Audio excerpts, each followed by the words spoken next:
Welcome to today's live. I am not in my studio today. I'm actually from our dining room here. So today we're going to be chatting about, as always, purchasing income properties, right? Multifamily income properties, mostly using creative financing and other people's money. And I can break down into detail as to exactly what that looks like, what OPM is, right? Other people's money and creative financing. But today is going to be mostly Q&A, right? So I am going to be live on all platforms. So if you are here, let me open up the chat. If you are joining me and you have questions, please do not be shy. That is the whole point of today, is going through some stuff. So while the questions come in, some exciting stuff with Mel and I's portfolio. What are we, January 31st? So earlier this month, we closed on a property in Ohio. And now we are looking actually at a duplex in Texas, in northern Texas, and also possibly a property in Alabama and or Costa Rica. So we've got a couple of options, and possibly Alberta. So we've got 4 or 5 deals going on, and we're looking at where to deploy the capital. I have one lady, I love her, private lender. She's invested with us multiple times, and she's got $100,000 promissory note that we're going to be looking to deploy, and then also $100,000 in registered funds. So registered funds, retirement funds, same thing, right? So in Canada, it is called registered funds, such as your RSPs, TFSAs, LIRA. In the US, it is called retirement funds. So your 401k, your Roth IRA, same thing. You can have investors invest into your deals with you in the form of mortgages, or if you have your own, you can actually invest them in different countries. So Mel and I are doing all of the above, but yeah, that's the pretty cool thing is we've got those deals going on that we're going to be using other people's money on, right? So now we're just debating, we're putting the deals in the cash flow analysis matrix. So how does this apply to you? This is totally doable. Again, we're doing this in 5 different countries: Canada, US, Costa Rica, Mexico, and Dominican Republic. And you can do the exact same, right? So you can do it with multifamily. You can do it, again, my preference is multifamily. Like, I love multifamily real estate. However, that being said, have we done single family homes? Yes. Like the one we just did in Ohio, single family home, right? That was actually, you know what? That was actually through rent to retirement. And team, if you can put the link actually for rent to retirement, because you guys are part of the Investor Mel and Dave community, you actually get a list of exclusive deals. So actually, team, put the link there, because they make it easy, right? They're a turnkey provider, and they're basically in the Sun Belt of the US. So yeah, check them out if you're looking at being a passive investor and you're looking at having a turnkey investment. The team will put the link here. Again, make sure you click because you get access to exclusive Investor Mel and Dave deals. So Jason, can you use your own RRSP? So this, Jason, you must be Canadian. So your own registered retirement saving plan. So same thing as in the US, right? Retirement funds, 401k, Roth IRA, to invest in US properties. Yes, you can, Jason. So if you wanted to buy properties in Canada using your own, you can, but it's more of like a one and done principal residence type of solution. But if you are in Canada and you want to use your own registered funds, such as the RSP like you're talking about, absolutely, yes, you can. That's something we show in our Action Family all the time. So you can invest in the US, you can invest in Costa Rica, you can invest in Mexico, Dominican. I actually have a meeting with a lady who does it for us. Whoops, I should have showed your question. There you go. There's Jason's question. So yeah, absolutely, you can do that. There's a way of doing it. There's a specific way of making sure that you're doing it properly and making sure that, again, it stays within the registered fund. What's the word I want to use here? Bubble, cloud. It stays within that realm so that you are not pulling it out. You are not getting taxed on it. Just so you know. Anish, there we go. Let me show this. I think Daryl might be joining us. I was just messaging. I think Daryl wanted to join as well. Here, just message him saying if he's joining. I don't see him behind the scenes here, but I'm sure he'll join. If not, it's all good. Anish, hello. Good morning, Mel and Dave. Hope you guys have a wonderful morning. Hey, Anish, that's awesome. Thank you so much for the positive message. Yeah, we just got back from the gym. Mel and I, every single morning, we love getting into either the sauna or the steam shower, right? Just to get the blood moving, right? Get the day going. So we like doing that early. We get up at 5 a.m. Then we basically write in our journals all the positive things that we're happy for and grateful for and what we want to accomplish. And we write them in the form of we already have them. Get the kids ready for school if we don't have some sort of hockey school in the morning. And then basically talk to the team. We had our marketing meeting, spoke with the mortgage brokers about properties out west. What else did we chat about today? A lot of different things. Then we got our workout in, and here we are now. So thank you, Anish. I'm having an awesome day so far. What about you? So back to actually, I don't think I was finished. Jason, to go back to yours. So yes, you definitely can invest your registered funds.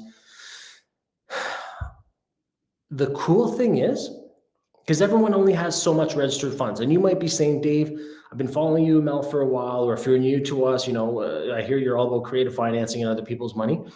If you don't have your own registered funds, let's say in Canada, or your own retirement funds, let's say in the US, you can still use someone else's for your deals. Okay. And not just in the country that they're in. So if you're in Canada, you can use someone else's for your deals. Or if you're in the US, you can use someone else's for your deals. You can also do cross border and different countries as well. So there's tons of different ways to invest those registered funds and retirement funds. Okay. There's Daryl. Hey, let me bring Daryl in. Awesome. There you go. Hey, Daryl. Hey, Dave, how are you? Good, good. We were just talking about different financing and different creative OPM, which I know is right up our alley. So just kind of having a general conversation. So Daryl, I'm glad you came because I always like getting perspective from different investors, and Daryl's an Action Family leader in our Action Family mentoring program. Because someone had said this morning, because again, we get so many DMs on social. Someone had said, why, because obviously we're in Canada, but we're investing in the 5 different countries. So, and Daryl, I know recently you're investing in Ohio, so you're going cross border as well. So someone had said, explain to me why you're going, cross border. Let's just stick to that one for now. Why you're going cross border. And Daryl, I know what I'm going to say, but I want to see what you're going to say because I love different perspectives. For me, I see a lot more opportunity for me as an investor across borders. Just more options in general, bigger population, more buildings to buy. What else? I also, yeah, I like the idea of having things where it's warm all the time. I don't have to deal with the snow and all the extra expenses on that end. So there's a few things. And I also like USD money. Yeah. So I agree with Daryl as well. The cool thing about it is you can diversify your portfolio, right? Like it's not reinventing the wheel. That's what Mel and I love is you're not reinventing the wheel. You're literally doing the same thing over and over again. And just diversifying your portfolio while doing the same thing, investing in solid assets, which is multifamily income properties. And like Daryl said, you're capitalizing on different markets. So Daryl is investing in Ohio. Mel and I are investing in Ohio as well. Another question that people will ask us is, what markets are you investing in Canada and in the US? And I like to reverse engineer that and basically answer it a different way. Is more and more, and Daryl, I think you're the same as me, looking for more investor focused provinces and states. So Daryl, if you had to name, 2 or 3 in Canada and 2 or 3 in the US, which, for both sides, for investor friendly and not as investor friendly, I guess, and I'll pipe in too. But what would your go-tos be? For Canada, I like to see, yeah. So Alberta would be one of them. They're very landlord friendly. New Brunswick is the other one. Um, those are my 2 top picks for Canada. And the U.S., um, I'll name off 3, but it's Texas, Florida, and Ohio for myself. Yeah. Those are all the red states. Exactly. And something actually, and I want to talk interest rates in a little bit because that's another hot question that we get all the time. I agree with you too, Daryl. Now, if you're listening to this and you're thinking, okay, Dave, Daryl, you guys have been doing this for a while, Mel as well. It's easier for you guys because you've been doing it. And I happen to live, and we've all been there. We typically, this is the natural progression for most investors is they look at purchasing a property in their own province, state, their city, because they want to invest in their backyard, right? Which we've been there, done that. They're scared of going out. And now they're listening to Daryl and I saying, well, if I'm not an investor focused province or an investor focused state, maybe I shouldn't do it. And don't say that. Do not give yourself the reason not to invest. Because that's very easy too is, I live in a non-investor focused province or state, I won't do it. No. Don't let yourself off the hook there, right? We're at the end of January. If you set yourself up some goals, are you closer to achieving them? And if not, let us help you. But what I'm getting at here, I'm going the long way because we've got an hour to chat. So Daryl and I are going to chat away. But just because you're in a province or state that is not investor friendly, and there's multiple different reasons or ways to look at that, does not mean that you cannot make money there. You can make money in any province, any state. So for Ontario, for Canada, the two most non-investor friendly, and this is no secret, are probably most likely Ontario and British Columbia. You can still make tons of money there, right? In the US, it's typically people will say, New York, California, I forget, it's one of the Dakotas. Anyway, it doesn't matter. What I'm getting at is you can make money anywhere. All you need to do is understand the different legislations, understand the different rules, and play within them, right? And make sure that you're following them. So that is not a deal breaker, I guess is what I'm saying. Now, interest rates. So Daryl, you and I are always looking at deals. We're always underwriting stuff. I got an offer from a financial institution. Well, I'm doing a refi, doing 3 or 4 different refis. One of them, we've actually lifted the building. From when we bought it 2 years ago, this building has just appraised. We bought it at $2.2 million, and we just got the appraisal back at 2.8. I was thinking 2.7, right? I was hoping, conservatively, it actually came back $100,000 more. So obviously I'm very excited about that as an investor, right? Who wouldn't be? So that's an awesome one. So we've lifted that asset. And people might be thinking, well, what about the interest rates? Because you're refinancing at a time when the rates are not as favorable. I'm seeing some 5.54s. I'm seeing some, well, Daryl, what was the deal we were looking at out west? I think you and I were underwriting it at 9.02, 9 point. Yeah, it was in the low 9s for sure. And some of you might go, what? You're looking at a deal with 9% interest when the rates are going down. Okay. I'm telling you this because I do want a little bit of a shock or an awe factor of, that's a higher interest rate. But what Daryl and I are not telling you is the deal still makes sense with that interest rate. Okay, so for this one, we're actually doing an interest-only loan. The mortgage broker is looking at underwriting it for us. The deal still makes sense. So when you're looking at a deal, there's different factors to look at. What does the deal do from day one? What are the ratios? What is the cash flow? Is the deal able to carry itself? So in this particular deal out west, this one's actually out in Alberta. I think, Daryl, is it a fourplex or a 5? 4, okay. Yeah. So it's a fourplex, 9.02% interest. It still makes sense. And we're looking at it. And the exit strategy on it, the after repair value, is going to be big enough. It's going to be in the high 5 figures, hopefully in the 6-figure mark, that we'll be able to, in a year from now, 18 months, get a lift. A lift is where you buy it here, you refinance it or appraise it, or sell it at a higher value. And it's going to be a 5 to 6 figure lift. So those of you that are thinking, oh my gosh, I can't do this, interest rates are high. Again, don't give yourself an excuse not to jump in the market because interest rate is just one piece of the puzzle. Do not let that be your end all be all deciding factor. Daryl, I was going to ask you another question about the interest rates. I forget. I'm actually, Someone in our action family just posted 3 weeks ago now, maybe 4 weeks. Anyway, don't quote me on that. 3 to 4 weeks ago,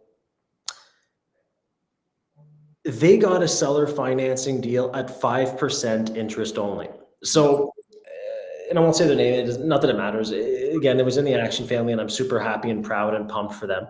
I love all the action that happens in our action family. I couldn't be prouder and love them more. But think about this. The banks are not even giving 5% right now. Everyone thinks that creative financing other people's money is going to be for sure in the double digits. They just negotiated seller financing, 5% interest only payments. And if you're thinking what exactly is interest payments, or principal and interest difference, I actually have a YouTube video on that. Team, I just released it a couple. Team, try and find the link for that YouTube video because that'll help people. Anyway, go check it out. I give more of a breakdown. But and Daryl and you and I are always negotiating. We're trying to get interest only on the deals to keep that that payment lower. But the difference is, so think about when you make a mortgage payment, right? You're paying back the bank, the financial institution, the lender, you're paying them back their principal. So the initial capital, the initial loan that they gave you, plus interest, because obviously the cost of borrowing, right? So every single month, especially in the beginning, go watch this video because I believe, oh gosh, don't quote me on this. If you're taking out a 25 or 30-year loan, it's something like the first 14 to 15 years, the lion's share goes to the actual of it. Sorry, is interest. No, my bad. The lion's share is all interest. You're literally paying them interest in the beginning, which is just the way mortgages work. And then the last like 10 years, or the last, I think like, I correct myself. The last like 3-4 years is when you actually start paying down that capital. So if you're thinking, well, Dave, I don't want to do interest only because I'm not paying down any capital.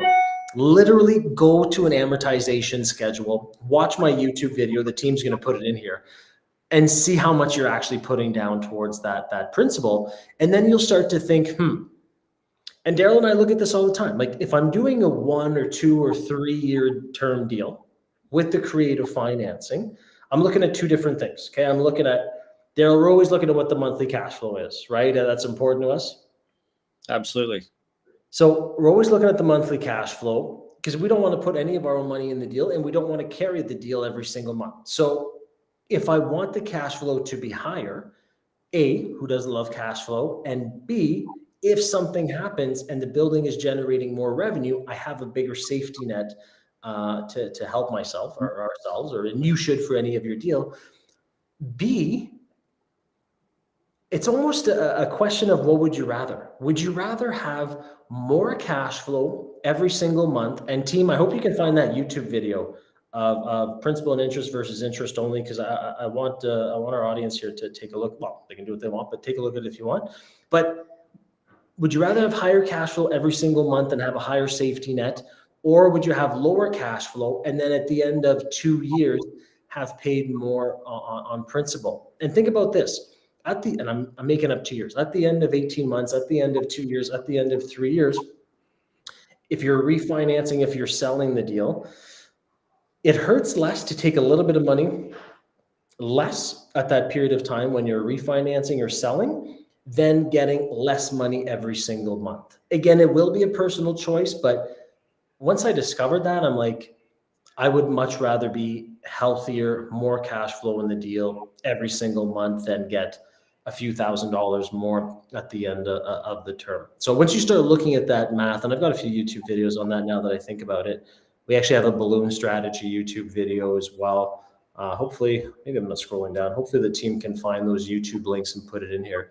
Like Daryl, what are the pros and cons you're looking at when you're doing, and I know I've probably covered on a lot there, but like when you and I are reviewing deals in the cash flow analysis matrix, and we're literally using that line, principal and interest or interest only, like what's going through your mind when you're looking at it? Well, first we're looking at to get these properties the cash flow. So if the principal interest allows it to cash flow, and that's one of our only options on that property, then okay. But I always like to venture off to the interest only side of it because you are going to get that more cash flow, and you know you're going to refinance it to 1 year, 2 year, 3 years down the road.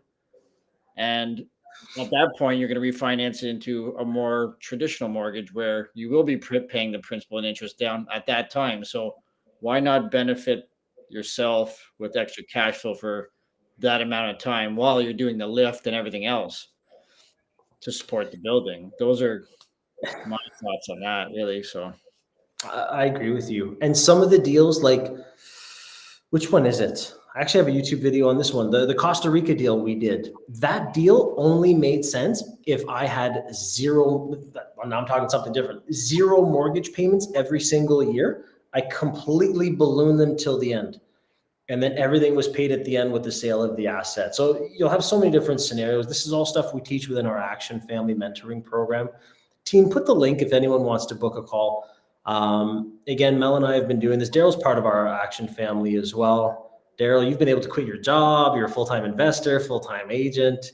You've got, what, 5 properties in 1 year. You're investing in Ohio. So Daryl's crushing it. Guys, if you're looking for something like that, again, just reach out to us.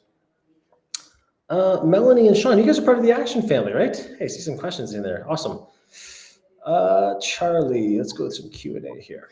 And guys, don't be shy. If anyone has any questions, please put them in the chat, okay? That's the whole point of this, is Q&A with our Investor Mel and Dave community. Charlie, how do you start the conversation if they rent openly? Oh, if they aren't. Oh my gosh, Dave, I see rent. Can't you tell I'm an investor? When I read the word aren't, I read the word rent. Anyway, when they aren't openly offering seller financing. Daryl, do you want to take this first, or do you want me to go first? Go ahead. I was just rereading it there. So Charlie, I always, any deal that I'm looking at, and again, we go through these strategies inside our Action Family. So, but I'll keep it general here, is whenever I'm having a conversation, I'm always asking for seller financing or creative financing. Daryl and I were actually on a call probably a month ago now. And this was a short-term rental in Costa Rica, in the southeast side of Costa Rica. Doesn't matter. And we were having this conversation, and the seller was not open to holding financing. And we were just, hey, the deal is great. They were in a jam. We were offering they wanted to do more of a rent to own situation. And we were like, hey, we're willing to take this deal off your hands if you hold seller financing. It's Charlie, just don't think it's going to be awkward, because you don't know if you don't try. And it's just, hey, are you open to creative financing? And Daryl, if you want to elaborate, like, how do you approach the conversations when you're having them? Well, I definitely approach it in a way to get as much info out of the seller or from the agent, seeing what kind of situation that seller's in. So one approach is to get to a conversation where you can try and find out how much equity they have in the property, or are they in a position where they're retiring, and they want to avoid capital gains for a certain 5 years. Boom. Try and have those conversations, but don't be too aggressive with it, maybe. But yeah, you got to find a way around to drag those answers out of the agent, or not drag, but you know what I mean? Get those answers out of the agent or the sellers. And that'll help your conversation out as well. Agreed with you, Daryl. So Charlie, hopefully that helps you, my friend. But don't be afraid to ask, okay? Anish, hello, Daryl. This is Anish. Thank you so much for your valuable advice. I will be emailing you personally today and hope we'll meet up in the Action. Oh, Anish, you're part of the Action Family too. That's amazing. Yeah. If you're part of the Action Family, again, if we can help you in any way, again, we introduce our Action Family members to investor-focused lawyers, attorneys, accountants, CPAs, mortgage brokers, insurance brokers, and real estate agents. That was actually one of the biggest reasons of me getting my real estate license. Was I wanted to continue to over deliver in the Action Family. And before, we did not do real estate agent introductions. Daryl and I both have our licenses now, and we're constantly, I say we, Daryl on that aspect, the real estate agent introductions. Daryl is constantly introducing Action Family members to real estate agents across North America. Well, all over the place, actually. So, Anish, yeah, that's awesome. All right, Sean, good day. Quick question. We have a property we are working on, and they said we need to have a net worth of 25%. This sounds like CMHC in order to qualify. What is this? Dave, we can send you info. Okay, Sean, you're part of the Action Family. Let's discuss this. So I'll be able to go more in depth with you. But just so send me that in the action family, and I can actually review your deal in the cash flow analysis matrix as well. But just in general, guys, you will have, or sorry, no, you will. You might have some lenders, some financial institutions that will take a look at you. They'll look at what so if you're in Canada, what your T4 income is. If you're in the US, what your W2 income is, or your 1099. And they'll look at your personal net worth, right? Your PNW, and all these will be taken into consideration. I shouldn't say that either. This will typically most likely be the A lenders, but I've seen some credit unions that also, once you start approaching a certain loan size, they start looking at that as well. Okay. Oh, I see the team has put a bunch of the YouTube videos. Appreciate that, team. So guys, again, I'm on all platforms right now live. I'm on Facebook, Instagram, YouTube, I think LinkedIn, Twitter. I don't know. It doesn't matter. Whatever platform you're watching us live, Daryl and I on, just know that we do different content on different platforms. So if you're on Instagram, for example, right now, or Facebook, you're not seeing the YouTube videos that I do. So go check us out. We're always at Investor Maladave. That's always our handle everywhere. On YouTube, we release a video every single week. Tomorrow, I think it's Investing in Punta Cana, I believe. Anyway, so go check it out. And yeah, you get different content, different places. Oh, the other thing too, we send out emails with different content as well, with different master classes. Team, put the link. If someone is interested and they want to get some of our free content and free training through our email, and we'll email you. You know what? The email is nice because we let you know when we release a YouTube video. We let you know when we release new free training, all sorts of different things. Team, put the link for people to join our email list. We're always constantly sending out some stuff. Sean, is it normal for private lenders to go 2 to 3 years interest only? I've seen it. This will be typically more with seller financing and more with registered or retirement funds. Promissory notes are typically shorter period of time. Do you agree, Daryl?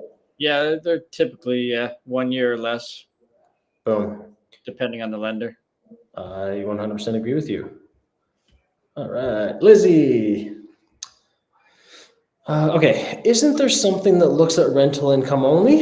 Yes, instead of looking at the borrow income, what does that call? It's called a lot of different things. Asset-based lending or equity-based lending. Some of them will call it like different ratio lending. So you're 100% correct, Lizzie. Some people will even call it no docs lending, meaning they're not looking at you. They're just strictly looking at the income property, the rent. Now, that being said, if they go that route, Lizzie, and to everyone else, if they go that route, you can expect because you are not going typically through as many hoops as you would through, let's say, like an A lender, because they're not, really scrutinizing your personal net worth, your T4, your W2, your 1099. They typically will, and I'm just saying typically, generally, I hate giving a yes, no only.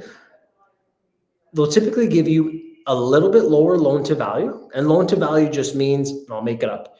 If you have a value or a sale price of a building, the loan to value is literally the percentage of that full amount that they're going to give you.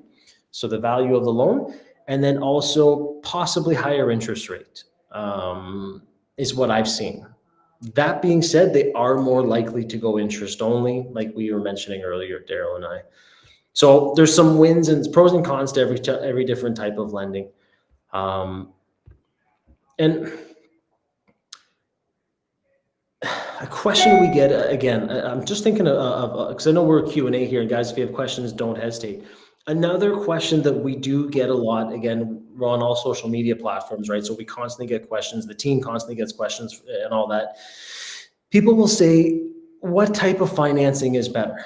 Is, let's say the big five in Canada, the big four in the States, the A lenders, are they any better than a credit union, than a hard money lender, than, insert here, whatever type of lending that you're looking for?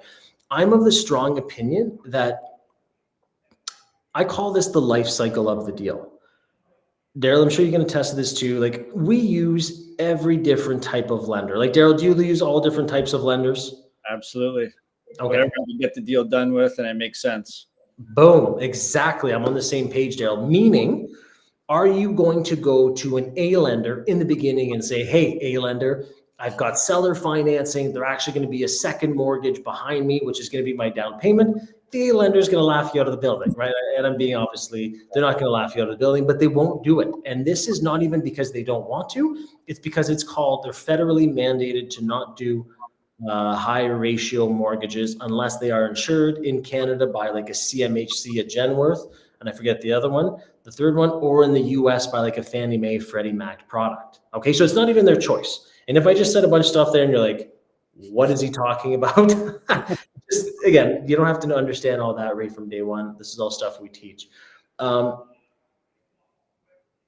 being said, would it be beautiful on the exit on your deal to bring it to them when you want to have long-term debt with an A lender? That's typically where you'll use them in the creative financing route. So for anyone that's visual, or for anyone that's just listening to me and can't necessarily see me, think of picturing a circle. Okay, so I'm drawing a circle in the air here. In the beginning, to get in the deal, it's creative financing. It's seller financing, other people's money, promissory notes, registered funds, retirement funds, credit unions. You know, as you go through, you start lifting the asset, repositioning it, and then eventually the asset, you've just switched it. For example, you've done renovations. You have lowered the expenses. You have increased the income. You've lifted the asset in evaluation. So you got into it with OPM creative financing. And then once that shift happens, that lift happens, this is when you want to go to like an A lender, a B lender, more of a long-term debt product or financing product. And that's where you'll go, hey, now I want the lowest rates. Now, well, you always want the lowest rates, you know what I mean? But now is where you want to go to a more traditional lender, pay out all the creative financing, and then get to keep it. Did I miss anything, Daryl, in the life cycle of the deal? No, that's you nailed them all. Because we see it too. People, it's almost like, because you can't have best of both worlds. Like, and what I mean by that is, necessarily you're not going to go to an A lender and have, you know, the lower interest rates, the best terms, and then also be using creative financing. And that's where that sweet spot is. You need to be able to find the deals, still use creative financing, still cash flow, but then most importantly at the end, and I'll touch on something in a little bit here, have the exit strategy. So it's not rocket science, but there is a science to it. And that's where Mel and I, and the years and years we've been doing this, we've been doing it for over 23 combined years. That's where our expertise comes into play. And that's where our cash flow matrix comes into play. It's that fine line of finding a deal that makes sense, getting the creative financing to get it done with as little of your own money and as much of other people's money as possible. But then at the end of the day, how do you pay them back? Mm-hmm. When Mel and I started doing this, that was Mel's biggest fear. I was like, because I'm the gas, Mel is more of the brake when it comes to, I guess, different things in life. For real estate, I'm gas. If a deal makes sense and we've got it. So in the beginning, when we were educating ourselves, and Daryl can attest that I'm the gas sometimes. Hey, Daryl's like, no comment. No, I'm steering clear of that one. But what was I going to say? In the beginning, when we didn't quite understand OPM and creative financing, we strategically got coaches and mentors. And how do I say this? We wanted to see people who grew a portfolio, okay, who amassed deals, who quickly got deals, got portfolio, had a lot of doors.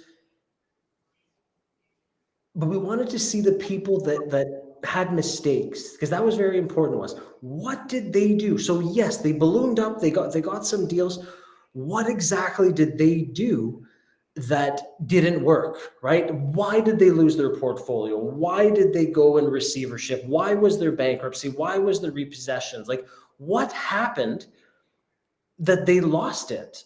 That they lost their portfolio? And that was the key to us. And a lot of the things that Mel and I found were, and I'm not saying this to scare you, I'm just telling you, if you're going to use other people's money and creative financing, You have to have an exit strategy, and it has to be solid. Okay, that's the point I'm driving here. But the reason I found their exit was flawed was they were literally depending on things that they can't control. So, for example, market appreciation, and this is the perfect time that we have seen this. That I don't want to say a better example because I don't want anyway. I'm not happy that prices went down and interest rates went up and all that stuff. But this is an example of why the exit strategy has to be key. So people that were depending on the market continuing to go up on their exit, you can't control the market. We've all just had a very, very true realization. I'm not saying that correctly, but I think you guys know what I mean. We've just had some very, Daryl, what's the word I'm looking for? That the market has showed us, like, what's... Like I'm French. On the réalisé, like we've had a realization, whatever. You guys know what I'm saying. The market went down. It's going to go up again, in my opinion. We can't control the market. The other thing too, again, the market, the economic climate that we're in has just proven this again. We cannot control the interest rates and we can't bank on it. So a lot of people that Mel and I analyzed and got coached and mentored for, they were banking on always market appreciation and always interest rates staying low. And you cannot control either of these. Okay, so if you're going to leave this live today with anything, it's don't touch any money unless you have an exit strategy, and don't bank on those. Okay, and those are things we teach in the Action family, of course. And I see some questions here. The other thing while I'm on my rant here, guys, of in the beginning was a lot of people told Mel and I, and Daryl, I'm sure you've heard this because it's still something that people say all the time is, and I'm the opposite of it. People will say all the time, if you want to scale a portfolio, you need to have joint venture partners. So I'm here to say, guys, and Mel and I take a hard stance on that. And I know, Daryl, I know what your portfolio looks like, and I know you're the same. You do not need to have joint venture partners. Now, you know what? Let me backtrack, because a lot of you, you might be new to following us. You might be new to real estate, and you're like, what's a joint venture? What's this? What's a JV? In the real estate world, you are going to hear this all the time. So a JV, let me just make up a scenario. A typical joint venture, a typical JV agreement is 50-50. And let's just keep it easy. So 50% is a money partner, 50% is the working partner. You guys own either the asset, the corporation, or the LLC, 50-50, and you guys split everything. Okay. People will say you need to have these partnerships in order to scale a portfolio.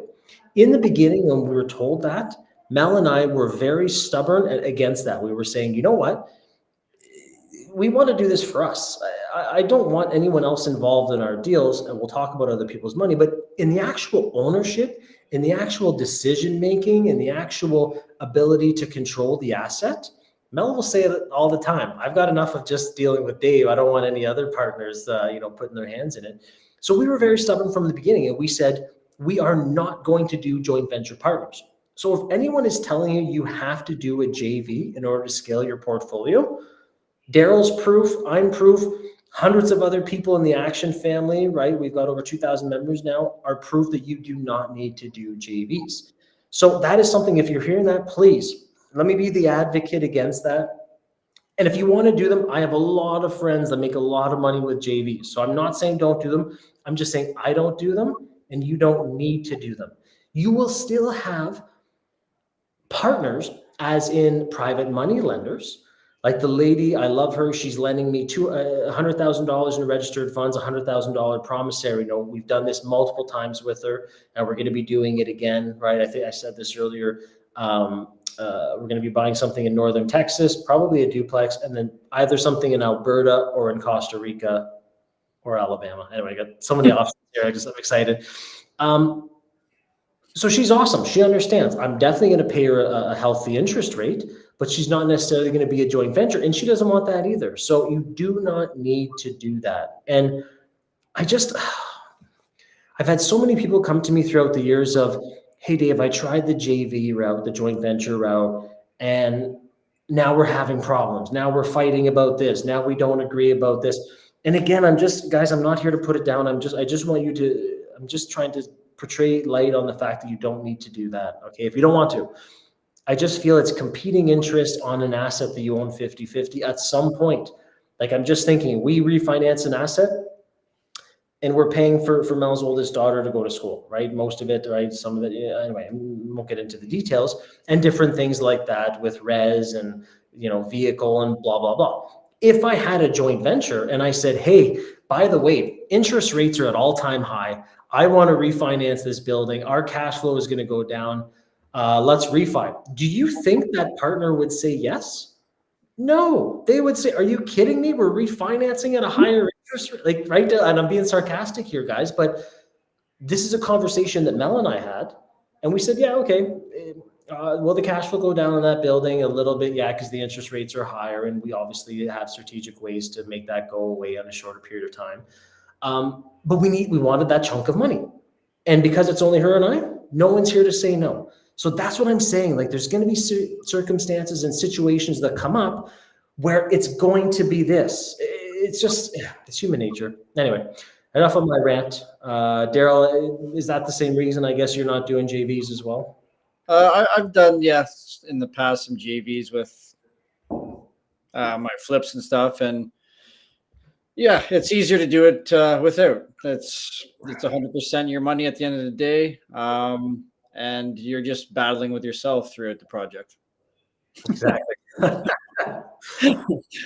Oh, I love it, Daryl. Okay, Unica, hello. How do you give notice? Excuse me, guys. Didn't mean to cough in your ear there. Hello, how do you give notice of increase to an existing tenant that we took over from previous house owner without existing lease? Unica, great question. And this is going to be so different on province to province, state to state. And this literally, I love this. This ties back into our conversation that we had, Daryl and I, in the beginning of, I was asking Daryl, why are you investing in Ohio? Investor friendly. Why do some people invest in different provinces or different states? So again, Unica, I'll just talk very generally. If you are, generally and typically, if you are in a province or state that is more, let's say, tenant friendly or less investor friendly, you'll have to give longer notices. Typically what you see is you might need to give, it was just how to increase the rent. So there'll be like I'm thinking two different things here and I don't want to get lost in my thinking or my thought. You can do the rent increase notice. Some places will be 30 days. Some places will be 3 months. Some places will be 4 months, right? And then you typically have to do it at the end of the lease, the 3 or 4 or 30 days prior to the end of that lease. In your situation, there is no lease. Therefore, what you need to look for is know how much of a notice you need to give and make sure that you know when the last increase was done, because some provinces and states, you can increase more than once a year to whatever you want. Doesn't matter how much notice. It's, hey, X 15 days, 30 days, 3 months, increasing it to this. Yeah, I know I did it 6 months ago. So it all depends. Other provinces and states as well will have a certain cap, right? You can only cap it by a certain percentage and only have done it once a year and only if it's at the end of the lease. So there's a lot of different moving parts. The lease you don't have, but I'm talking generally for everyone else. Once a year or how many times you can do it, and then how much you can increase it, and then what is your serving period. So that was a whole mouthful, Unica, but those are the different things you need to think of. So, and this is something we teach in the Action family, guys, is, Daryl, you already know what I'm going to say. So we can show you how to underwrite a deal. Like, our cash flow analysis matrix is beautiful. It's there's no gray area. It's black and white. Quadrant number 1 is literally, what is the deal doing? What is the cash flow? What are the ratios? What is the self-sufficiency test? What is the stress test? Why am I even buying this deal? Basically is quadrant number 1 in our cash flow analysis matrix. Quadrant number 3 is our exit strategy. How are we paying back the lenders? What are the ratios? How much can I afford to pay them? What's the interest? How am I paying them back? So, Unica, to answer your question is, sometimes you'll put numbers like I do in the cash flow analysis matrix, and you'll be like, hey, on this side in my after repair value, if I am able to increase the rents to this and decrease the expenses, right? Hey, my building will be worth more. but there's definitely going to be the human component that comes into it with the tenant relationship, the different things like that you'll need to do more calculations. So that was a long-winded answer, but hopefully that makes sense.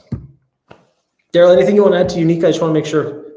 You covered a lot, but I could add it could depend on the age of the building too, because there is certain legislation where if it's 2018 and above, there is no cap, but that also depends where you are as well. So I love that. Yeah, there's lots.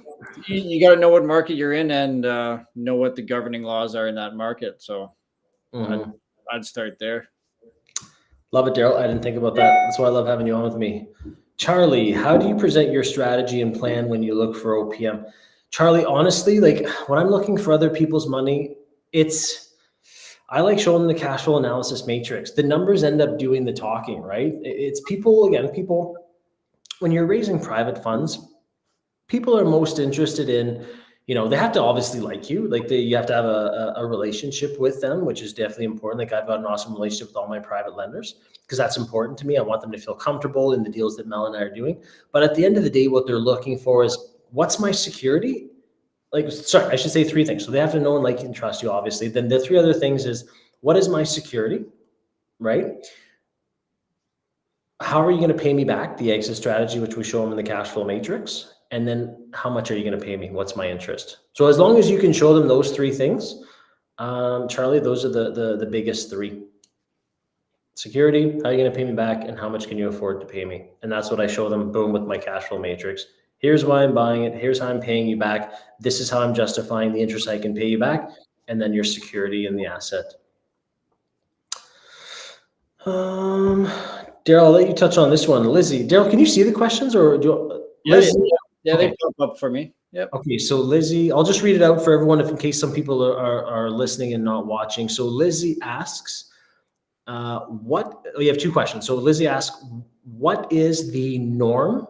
So what's the norm to increase rent yearly, fairly? And then she also says, I have a year agreement.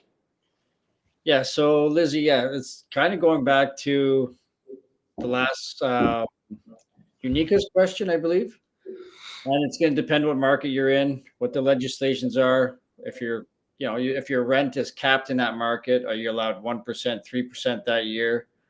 But yeah, it goes back to all that. Depending where you are, is how much you can increase it, and a fairly amount is it's gonna be relevant to the market too. So if you have a building that's $650 for a one bed, one bath, and the next door unit's market rent is say $1,000, well, you're not going to increase it to $1,500. So you'll be able to raise it to market value fairly, is what I would do with that. I agree. Great answer, Daryl. Yeah, great question, Lizzie. And yeah, market by market, that's something. And like I had mentioned earlier, team, if you want to put, this is something that we do, and you've seen it on my social media, but because you guys are part of the Investor Mel and Dave community, team, put the link for the rent to retirement. They have exclusive deals, and they'll be able to help you as well, guys, with that. They provide turnkey assets. Mel and I just bought one in Ohio. I almost said Oklahoma. Ohio. Oh my gosh, Dave. In Ohio with them, they found the property. They did the renovations, a lot of great things. And like I said, click on the link because you do get exclusive. Oh my gosh. Exclusive. I'm trying to use the other word. I'm going to butcher it. I'm actually going live with them on Friday as well. If you want to check it out, we'll be live 12 p.m. Eastern time as well. Check out a couple of our YouTube videos, guys. Follow us, please, different platforms. Whatever platform you're linking in, we're always at Investor Mel and Dave. Yeah, if you guys are looking for someone to help you, I actually did a story this morning about coaching and mentoring. My whole family is Daryl, I know you believe in coaching and mentoring. You and I have done one-on-one. You've been part of the Action family. Daryl's actually one of our Action family leaders as well. He's helping other members. If this is something that you're interested in, guys, there's the Action Family Mentoring Program. There's also some one-on-one. If you're interested in either one of those, team, put the link for the Action Family. Book a call with our team. We can chat about it. Also the one-on-one, if you're interested with a little bit more time with myself, there's also that as well. But I did a story, and if you haven't seen it, it doesn't matter. We believe in coaching and mentoring so much. Like I'll just give you my family's experience, right? So I'll just go, for example, Mel's oldest daughter. She wanted to ride horses. So what did we do? We got her riding lessons. Now she does bull riding. She's doing bull riding lessons, right? Like you don't just go on a bull without doing lessons, right? That's kind of like real estate. You don't want to just go buy something that's hundreds of thousands of dollars or millions of dollars without having some lessons. Mel's middle child, Amy, right? She does piano lessons, guitar lessons. You don't learn how to play the piano if you don't have lessons. I guess you can, but learn the hard way. Our little guy, Colton, he's got hockey coaches. He's got development coaches. I just signed him up for skiing lessons. He did it last year. He's going to do it again a week from today. Mel and I still have 4 coaches, right? I started the conversation this morning. Mel finished it with one of our coaches. She's going to have another meeting with our coaches. So what I'm getting at here, guys, is I would say that Mel and I have been successful in real estate. Okay, over 240 units in 5 different countries, doing it with creative financing, other people's money, and no joint venture partners. Daryl is successful in real estate, coaching, mentoring. He's literally left his full-time employment, right? Like, just again, don't. You don't need to reinvent the wheel. If this is something you want to do, it's the last day of January. If you're thinking, oh man, I'm 30 days past, I set some goals. Think about this. We're the last day in January 31st. You may have set some goals on the 1st and it sounded good and fun in the moment and it was awesome. Are you any closer to those goals? Have you done what you said you were going to do? Okay, so, and I'm not here to be negative, but if you haven't, and you're like, oh yeah, Dave, I kind of forgot about those. And if those goals are real estate, which if you're following me, if you're on this live, you're most likely interested in multifamily real estate, then why not add some jet fuel to that? Why not hyperspeed your growth? Anyway, book a call with our team, guys. That's what we do. We could show you how to buy real estate in our sleep. You know what I mean? It's just something we do, and it's not something we did 20 years ago. We're active investors. We've been buying for a while. We're continuing to buy. We will continue to buy. Daryl and I are constantly talking with our asset manager as well on deals where, the mortgage broker I was working out yesterday, leaving him voice notes. Same thing. Daryl knows about my voice notes, especially when I drink a lot of coffee. It's something we're doing. It's not something that we picked up during COVID, right? They're seeing a lot of people, the COVID coaches. And again, I'm not saying anything wrong. I'm just, Mel and I have been there for a while, ups, downs, lefts, rights, all of that. We'll be able to help you in your scenario. Okay. So again, guys, Daryl, thank you so much for being here. I'll be seeing you soon with the Action family. Anyone that's interested, whatever platform you're on, send us a DM, guys. We're here to help you. It's January 31st. Let's hyperspeed. Let's jet fuel to your goals. Thank you so much. Again, I'm going live on Friday with the folks from Rent to Retirement. So if you're interested in turnkey investments, Daryl, I'm not sure if you'll be there as well, but guys, yeah, definitely don't be shy and reach out to us. But thank you so much to everyone that came on live. Daryl, appreciate you as always, man. Thanks for being here too. And